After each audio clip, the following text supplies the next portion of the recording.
मुंबई महापालिकेमध्ये सत्ताधारी आणि प्रशासनात समन्वयाचा अभाव असल्याचं दिसतंय। जलतरण तलावांच्या पाणी पुरवठ्याला पालिकेचा हिरवा कंदील आहे, तर दुसरीकडे पालिकेच्या याच निर्णयावर सत्ताधाऱ्यांचा आक्षेप आहे। सर्वसामान्यांना सुरळीत पाणी पुरवठा होईपर्यंत या निर्णयाचा फेरविचार करा, पालिकेच्या स्थायी समिती अध्यक्ष प्रभाकर शिंदे यांनी ही मागणी केली आहे। सप्टेंबर याच्यामध्ये पडणाऱ्या पावसाचा अंदाज घेऊनच पाणी पुरवठा सुरळीत करता येईल।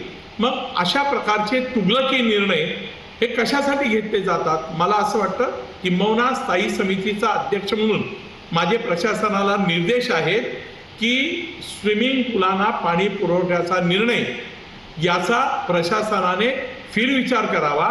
अगोदर मुंबई शहराच्या जनतेला व्यवस्थित पाणी पुरवठा करता येईल याची काळजी घ्यावी, नंतरच हा निर्णय घेण्यात यावा।